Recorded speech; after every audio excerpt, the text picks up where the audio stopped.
tardes, noches, bienvenidos a este nuevo capítulo de este encuentro comunicacional que hemos definido a través de una idea que nos viene persiguiendo desde hace tiempo y que nos alcanzó, que es intentar escuchar bien para mirar mejor la realidad. Venimos con una primera semana extraordinaria por las voces de la gente lúcida, comprometida, que generalmente admiramos y que además invitamos justamente para que a través de su experiencia, de su conocimiento, de su militancia, pueda aportarnos esto, un punto de vista más educado para ver cómo transformamos la realidad en el presente, no solamente en la provincia de Santa Fe, sino en toda la Argentina, en un año tan particular, tan importante como este, en donde además hay una cuestión electoral de por medio que no es menor. Así que hoy vamos a tener la posibilidad de hablar en medio del contexto de lo que significan los 45 años del último golpe de Estado en la Argentina, el 24 de marzo de 1976, en esto que nosotros siempre hablamos de 45 por 45, que va a ser el título de uno de los 3 libros que vamos a presentar ahora, en los próximos meses, para que la militancia, la pibada que estudia, la pibada que está en los barrios de distintos lugares de la provincia, tenga una perspectiva de lo que significa que el pasado siga abierto en el presente, no solamente por los sueños colectivos inconclusos de nuestras 30.000 personas, compañeras y compañeros desaparecidos por esos sueños colectivos inconclusos de la igualdad, sino también por lo que significan las pesadillas de las impunidades que continúan. Por eso nosotros seguimos insistiendo desde hace tanto tiempo en ir por los verdaderos titiriteros del golpe de Estado, que fueron los portadores de los intereses económicos, esos titiriteros que son los delincuentes de guante blanco. Dicho sea de paso, en el último libro que acabamos de escribir, que es el primer libro sobre Vicentín, que se llama y que tiene como título Vicentín, desaparecedores y fugadores, una síntesis del capitalismo argentino, así se llama el libro, nosotros hacemos 2 capítulos muy especiales sobre lo que significa la presencia de Vicentín en el terrorismo de Estado y cuestiones que todavía no he explicado, no solamente por todo lo que se favorecieron económicamente, sino también por lo que significa la investigación que nunca se hizo, no solamente por el secuestro de 22 personas en Vicentín a partir de agosto de 1976, sino también por el potencial delito de la apropiación de 3 menores de edad que aparecen en las denuncias que en su momento se hicieron en la causa número 50, como se conoce allí en nuestro querido norte profundo de la provincia. Así que no se lo pierda, todo esto tiene que ver con esto de lo que significa el pasado abierto en el presente. Hoy vamos a tener nada más y nada menos que la posibilidad de hablar con alguien que nosotros queremos y admiramos profundamente, como es la querida compañera Lucila Pujol. Lucila es hoy nada más y nada menos que la secretaria de Derechos Humanos de la provincia de Santa Fe, y el año pasado, en medio de su trabajo, de su ya reconocida militancia, sensibilidad y lucidez en el tema, siguen descubriendo cosas de ese pasado todavía impune que hace a la burocracia del terrorismo de Estado, cómo el terrorismo de Estado se fue planificando desde los sótanos de la democracia de la década del 60 en adelante, y cómo eso es tan valioso. Por eso en 45 por 45, 45 hechos por estos 45 años del terrorismo de Estado, hay que seguir trabajando sobre cómo se terminó planificando el genocidio en la Argentina. Y el descubrimiento que se hizo el año pasado, sobre fines del año pasado, en la provincia de Santa Fe, es muy importante. Y la que estuvo a cargo de todo esto es Lucila Pujol, que ya, por lo que veo, tenemos la posibilidad de charlar con ella. Lucila, ¿cómo estás? Buenas tardes, noches. Gracias por estar del otro lado. Hola, ¿cómo estás, Carlos? Un gusto y bueno, no, la agradecida soy yo por la posibilidad de estar charlando con vos, con quien es tu grupo de audiencia. Y bueno, sí, es difícil, hay que estas nuevas formas de comunicarnos, ¿no? Sobre todo los Claro. más grandes, no estamos muy acostumbrados, pero bueno, es un gusto y qué bueno esta posibilidad de haberme invitado para charlar justamente de algo tan importante como estos archivos.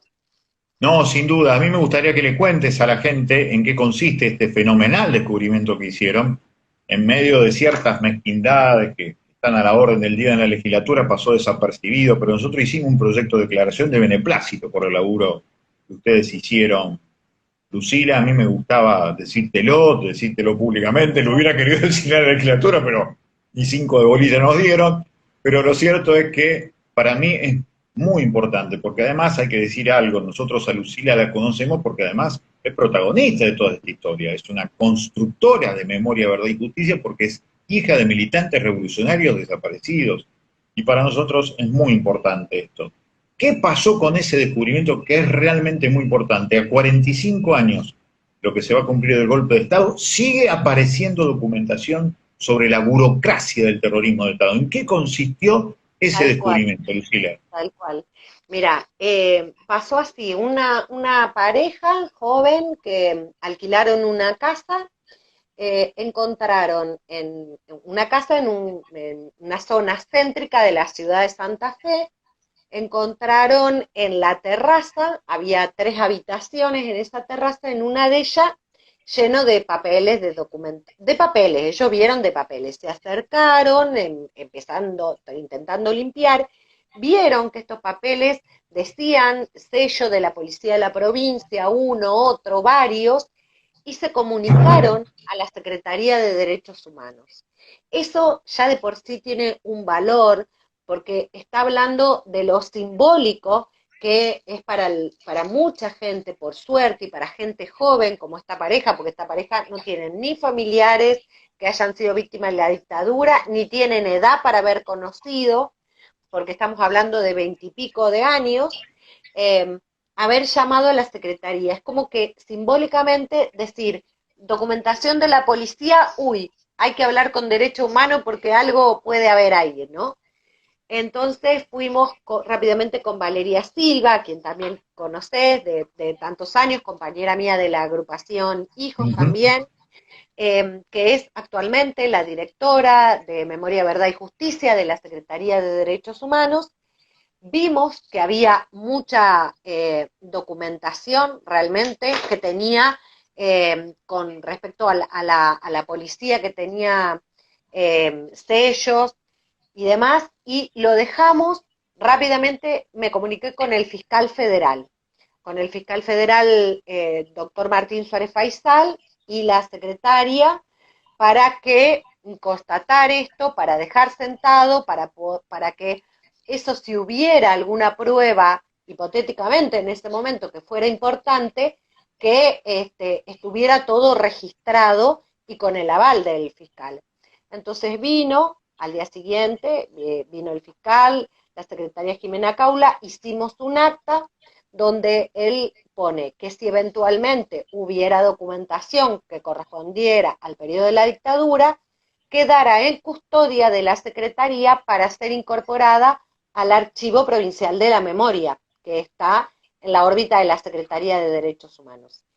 Y luego de eso tuvimos una reunión en gobierno con otros funcionarios donde yo pedí colaboración, porque cuando vimos eso, dijimos, no podemos 3 o 4 personas, y más allá del personal del área del Archivo Provincial de la Memoria, el área de la memoria, estamos hablando de 4 o 5, y era una habitación llena, pero llena, que hasta la puerta no se podía cerrar la puerta, o sea, estaba abierta y había hasta el techo, no sabíamos la profundidad. Entonces, bueno, ahí el secretario de Protección Civil, Rioja, con él fue a verlo, puso a disposición personal, hizo un convenio con bomberos, y bueno, y ahí empezó el trabajo. Estamos hablando de 8 personas por día, desde las 8 de la mañana hasta las 4 de la tarde, durante 10 días estuvieron yendo al lugar para sacar, donde, bueno, las archivistas que tenemos, importantes, por suerte, gente con experiencia, empezaron a revisar, iban revisando, iban separando. Y ahí, por primera vez, empezamos a Ahora, ver que Lucila, realmente había. ahí te interrumpo porque me parece interesante todo lo que estás contando, porque estamos hablando de un volumen de documentación realmente enorme, muy Enorme. pero muy grande. ¿De qué Sí, año a qué año estamos hablando de esa documentación, Lucila? Yo te interrumpí, pero más que nada para sí, sí, por subrayar esto, supuesto. el volumen enorme de documentación. Por supuesto, no, importante porque por ahí yo ya tengo como un disco en algunas cosas Claro. y no sé lo que... bueno, cuando empiezan a ver y a sacar, había una parte muy desordenada que estaba al principio, pero después había otras partes que estaban ordenadas, estaban en las paredes, enrollados o varias documentación envuelta en, viste, los papeles de diario que son hojas grandes, Sí, envueltas con rótulos, y ahí empezamos a ver que eso no es que habían tirado, seguramente en un momento sirvió de archivo. Encontramos a la fecha desde 1966 hasta 1990 y 93, 94, por ahí, 95, documentación. O sea, un periodo muy grande de tiempo. Que hicimos el periodo que corresponde a la dictadura y un poco antes, ¿no? Al periodo represivo también 74, sí, claro. eso ya lo separamos, eso sí, 73, 74 hasta 83, eso lo fuimos embolsando, unas bolsas esas de arpillera, grandes, que fueran bien fuertes, para llevarlo a la ex comisaría cuarta, hoy sitio de memoria, donde funciona el archivo. Ahí empieza ahora, hace poquito comenzó, digamos, a los días que fuimos llevando, comienza de a poco la selección. Todo el resto de la documentación también lo embolsamos y ya hablamos con el secretario de Seguridad, con Montenegro, ellos se van a hacer cargo de llevarse esa otra documentación, porque por lo menos, mínimo ahí hay una falta administrativa de no cuidar una documentación. ¿Por qué? Porque ese lugar fue, si bien hoy está alquilado por una pareja jóvenes, estuvo alquilado mucho tiempo por la policía, por distintas dependencias policiales. Entonces la última dependencia se fue y dejó los papeles. No, no, pero Eh, aparte de lo que es impactante, después nos vamos a meter en esto, porque acá hay una cuestión política muy profunda. Esto le vuelve a dar entidad a aquello que dijo el presidente de la Nación, que a mí me gustó tanto, porque nosotros siempre hablábamos de los pliegues íntimos del Estado, de donde después van a nacer las cuestiones de lo que significa el terrorismo de Estado. El presidente Fernández dijo una frase hermosa, él habló de los sótanos de la democracia. Vos estás exacto. hablando acá de una continuidad de persecución en democracia que se mete hasta los años 90, pero después vamos a hablar de eso. Realmente es impactante lo que está diciendo Lucila. Pero después de eso, nos metemos directamente en lo que es el huevo de la serpiente del último golpe, desde el 66, como vos habías dicho, hasta el 76 de la dictadura de Onganía, la dictadura de Videla, ¿qué tipo de información tenía esa documentación? Porque yo leí que ahí además encontraste documentación sobre tu mamá, sobre tu papá, ¿qué tipo de documentación había? Bueno, estamos, como sabés, en un periodo muy preliminar Sí, de claro. investigación, porque son bolsas y 500 bolsas sacamos, 500 Mirá vos. bolsas llenamos, porque no las, o sea, no estaba ordenado alguna otra tirada y nosotros lo fuimos poniendo en esas bolsas. Bueno, entre la documentación hay algunas que son así como muy impactantes, que hablan de operativos, llamado Operativo Cerrojo, de distintas épocas. Por ejemplo, hay una del 77, del 78, del 79, que las distintas unidades regionales de la provincia le remitían a alguien, no sabemos qué organismo, eso habrá que investigar más en detalle ya a lo fino de leer uno por uno los Sí. documentos, pero lo remitían a Santa Fe, porque eso estaba acá, o sea, seguramente será a la central de la policía. El operativo Cerrojo consistía en que cada unidad regional informaba cuántos móviles tenía, qué personal, cuáles eran las rutas de acceso y de salida para el hipotético caso de que hubiera una fuga, decía, seguramente de las cárceles, de algo, o un copamiento. Entonces, cada uno indicaba, si vos vieras la prolijidad, mapas en tinta china, en colores, Mirá no, vos. una cosa impresionante. eso está como en carpeta, eso sí estaba envuelto, estaba atado juntos, esos llamados operativos cerrojos. Después encontramos libros de comando radioeléctrico, que en la época de dictadura eran muy importantes como parte de la patota. No, Como seguro. digo, como digo, hay documentación que por ahí no corresponde o no va a tener específico sobre la dictadura, pero otra no, otra sí. Y respecto de mi mamá, de mi papá, no, por lo menos no por ahora, pero sí de mi mamá, ella fue presa política en la dictadura, fue del 75 a noviembre del 80, estuvo presa en Villa Devoto y después que salió, a algunos le daban la libertad completa, digamos, y a otros no, sino lo que se llamaba libertad vigilada. Mi mamá estuvo en lo que se llamaba la libertad vigilada y las carpetas, te da como mucha impresión, también estaban, son grupos de carpetas que están juntas también, seleccionadas, hay de muchos expresos y presas políticos, estamos ahora tratando de ordenarlos para informarles, ¿no? A quienes estuvieron, y tienen la primera hoja los datos personales de ella con una foto, y después a partir de la segunda hoja los datos personales de nosotras, de quienes éramos su grupo familiar. Mirá Entonces hay vos. hojas, una hoja mía, yo era una niña, a la escuela que iba, la edad que tenía, el documento, etcétera, de mis hermanas y de mi abuela que vivía con nosotras, ¿no?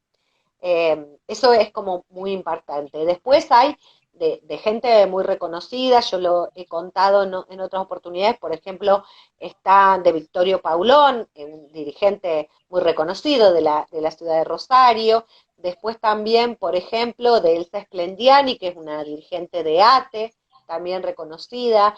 Bueno, hay de muchísima gente de Seminara también, de Eduardo Seminara, Del Vado estamos, Seminario. sí, sí. Vos sabés Bueno, que es realmente impactante lo que estás diciendo. Yo te digo, Lucila, que me gustaría estar ahí sí, analizando la documentación ya cuando había leído las primeras noticias quería estar viendo, porque aparte quiero saber quién firma esa documentación. Yo tengo la sensación para mí, sin conocer la documentación, pero escuchándote, que es muy parecido a lo que alguna vez se encontró como el archivo de la Dirección Provincial de Investigación de la Policía de Buenos Aires, que después sirvió claro, mucho para las mucho, causas que se tramitaron en juicio de lesa humanidad, incluso acá, porque por ejemplo muchas de las cosas que hacía FESED, el tristemente célebre jefe de la policía de Rosario, sí, estaba documentado en ese archivo de la Dirección de Inteligencia de la Policía de Buenos Aires.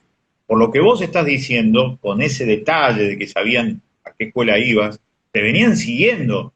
Así se fue haciendo el huevo de la serpiente. Era un pliegue íntimo del Estado. Esto que dijo bien el presidente de la Nación, un sótano de la democracia que venía laburando más allá de la cobertura política del momento, porque en el medio estaba nada más y nada menos de lo que fue la primavera camporista y el último gobierno de Perón, del 73 al 76, y evidentemente se seguía haciendo seguimiento e inteligencia sobre los militantes. Paulón, fíjate vos, Lucila, Paulón termina detenido en 1975 cuando se invade Villa Constitución y evidentemente había una fecha anterior y una fecha después, pero en democracia también. Esto es impresionante. claro, exactamente. Otra cosa que nos llamó la atención es, por ejemplo, las como resoluciones internas que hacía seguramente del segundo cuerpo de ejército, Sí, claro. que son como, y donde al terminar el escrito, ¿no? El documento en sí mismo, hace un detalle de a quiénes hay que notificar. Y yo leo todo ese detalle y es lo que llamamos la comunidad informativa, que La usa comunidad la informativa, palabra, claro. porque son, si no me equivoco, son 12 o 13 organismos y donde está detallado, ¿eh? Al jefe bueno, está el segundo cuerpo de jefe, ¿no? Al jefe de inteligencia, el 121, después al 122, al jefe del batallón de ingenieros anfibios, de ingeniero en construcciones, de la Policía Federal, de Gendarmería, de todo, hasta el de la Policía de la provincia. O sea, es un detalle donde cada una de todas estas indicaciones, resoluciones distintas, porque hay varias, lo vemos que en la última hoja está a todo, o sea, la orden de enviarle eso, y eso es parte de lo que llamamos la comunidad informativa, sin duda, que es No, y fundamental. además, ¿sabes lo que demuestra esto, Lucila? Que evidentemente no se quemó toda la documentación, No, que no, había una fenomenal burocracia del terrorismo de exacto. Estado que garantizaba toda esta construcción de información y que evidentemente todo eso puede generar incluso mayor profundización en los juicios de lesa humanidad, que lamentablemente se fueron haciendo cada vez más lentos y más espaciados, primero por el gobierno de Macri, y después por todo lo que significa la pandemia. Así que me parece que es un hallazgo histórico el que ustedes hicieron, Lucila. ¿Cómo sigue esto? Sí, un hallazgo histórico y te cuento que también en esos días posteriores a esto que yo lo fui poniendo todo el tiempo al tanto al fiscal federal de Santa Fe, porque bueno, porque como el lugar en donde se encontró estaba acá No, de para que él acá, esté claro, claro. informado. Pero el doctor Villate, en cuanto, claro, porque primero nosotros los primeros días la verdad es que mantuvimos en silencio el hallazgo, queríamos sacar la documentación primero, porque estamos hablando de que había una pareja viviendo en esa casa. Si hubiera alguna situación de algún peligro, algún atentado, algo, lo mejor era estar en silencio para protegerlos, ¿no? Entonces ya Sin después duda. que se hizo público, cuando tuvo conocimiento el fiscal, el doctor Villate también, me llamó inmediatamente porque, por supuesto, quiere saber, porque cuando nosotros empezamos a decir, no es solo de la ciudad de Santa Fe, hemos encontrado documentación que refiere a distintos puntos, por lo menos lo primero que estamos encontrando, como esta que te decía del operativo Cerrojo, entonces, bueno, también, ¿cómo sigue? Y tenemos mínimo 2 años de trabajo. Mirá vos. Estamos, la realidad es que estoy pidiendo poder al menos contratar a algunas personas incapacitadas, como ¿no? archivistas, que sepan que hay gente que sabe mucho del tema para que pueda ayudar al personal de la Secretaría, porque, bueno, hay que seguir con el trabajo cotidiano, donde nosotros tenemos un área de investigación para aportar a los juicios de lesa, y además hay que empezar a relevar esta documentación.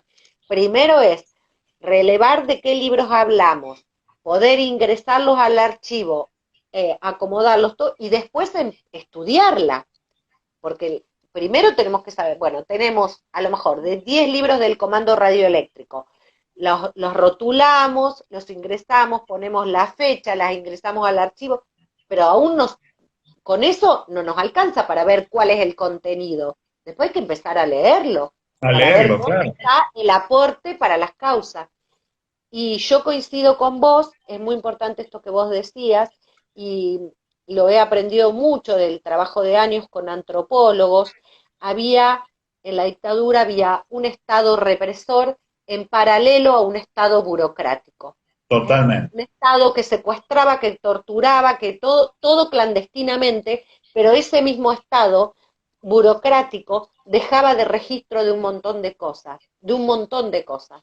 Entonces, eso es lo que tanto nos cuesta, ¿no? Porque sabemos que tienen una falta de humanidad, que no nos han dicho nada, pero bueno, lo que hay que pensar es que no hay que prefijarnos de que todo está destruido. Así es, sin duda.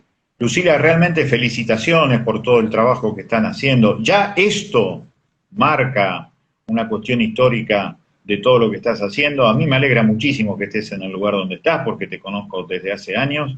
Así que me parece un gran trabajo. ¿Sabés lo que pienso? Sueño con que estudiantes de historia de distintos lugares de la provincia de Santa Fe podrían ir a colaborar con todo este laburo de selección, primera Bueno, tenemos lectura. y tenemos, digamos, de un montón de gente que está queriendo sumarse a colaborar. Claro. Lo que estamos tratando es de armar un protocolo por esto de cuidar la Claro. información, porque es muy difícil la manipulación y que después eso nos sirva para los juicios y que no tengamos problemas en que nos tachen, nos quieran impugnar esa prueba. pero sí lo que queremos hacer en cuanto podamos y comencemos a levantarse la pandemia es que haya acceso nuevamente, ¿no? Nosotros hemos también puesto en valor esto del Archivo Provincial de la Memoria. No hace mucho hicimos un panel muy importante con archivistas de la provincia cuando se cumplen el aniversario del archivo, que es el 23 de octubre, que es justamente también el Día de la Identidad, el poder pensar en que vuelva a tener acceso. Lamentablemente tuvo unos años, que nos lo dice el mismo personal, estuvo cerrado el acceso a incluso investigadores, estaba muy recortado.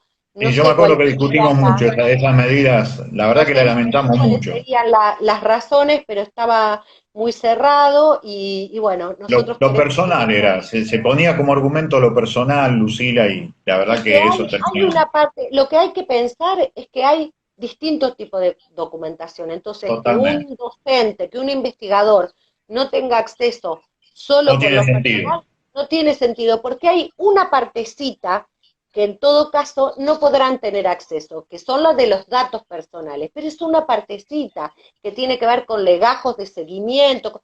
Pero si vos vas al archivo, te enamorás cuando uno ve la cantidad de libros. Y yo si, quisiera recordar, en esto de que hace tantos años, no solo yo, pero un grupo que la doctora Tesio había conformado en la Fiscalía Federal hace 20 años, fuimos a buscar a las comisarías cuando el doctor Rosúa era ministro y nos autorizó a buscar a las comisarías los libros de guardia, del comando radioeléctrico, las fotos de los procedimientos. 500 libros encontramos en ese momento. Esos 500 libros son la primera parte de este archivo provincial de la memoria. Y hoy, 20 años después, vuelvo a encontrar un montón de documentación. Para mí realmente es sumamente gratificante esto, porque nada, la sensación de que sirve esta lucha, de hay que seguir, y no solo es una parte fundamental la de los juicios, pero no es la única. Cuando ya no estemos, este archivo va a seguir estando para las generaciones futuras, para que él nunca más realmente sea carne en nuestro pueblo, ¿no? Esto es patrimonio del pueblo argentino. Sin duda, Lucila. Felicitaciones, felicitaciones, las más sinceras felicitaciones. Me alegro muchísimo que estés en el lugar donde estás. Muchas Y por gracias. otra parte, la vamos a seguir porque me parece muy importante. 45 años del golpe, se cumple ahora. Estamos viendo estas cuestiones de los titiriteros, como decimos nosotros, los delincuentes de guante blanco que estaban detrás de lo que Tal significó cual. el oprobio que sufrieron nuestras compañeras y nuestros compañeros. Sobre eso estamos trabajando y estamos trabajando específicamente en el caso Vicentín, pero sinceramente estas cuestiones hay que saludarlas, hay que celebrarlas. Por eso quería compartir con vos, felicitarte públicamente y a seguir laburando. Un abrazo muy grande, Lucila. Muchísimas gracias por este contacto. Muchísimas gracias por este espacio, por estas palabras y también te mando un abrazo muy fuerte, siempre a disposición. Un abrazo grande. Lucila Puyol con nosotros, la secretaria de Derechos Humanos hoy de la provincia de Santa Fe, contándonos uno de los hechos más trascendentes en la construcción de memoria, verdad y justicia, que fue el hallazgo, como contó Lucila, digo esto porque recién estaba leyendo algunas de las palabras que escribieron cada una de las personas que se fue sumando a esta transmisión, que decía cómo había aparecido esto, surge de casualidad, como lo contaba muy bien Lucila, una pareja joven que va a alquilar y se encuentra con habitaciones llenas de documentación que aparentemente, por lo que dice Lucila, por lo que están viendo, era de la policía de la provincia de Santa Fe. Es muy, pero muy importante esto porque, insisto, el pasado sigue abierto en el presente por los sueños colectivos inconclusos de nuestras compañeras y nuestros compañeros, pero también por las pesadillas impunes, no solamente todas las bestialidades que cometieron los torturadores, sino también quienes fueron los titiriteros de esos torturadores, algo que nosotros seguimos trabajando.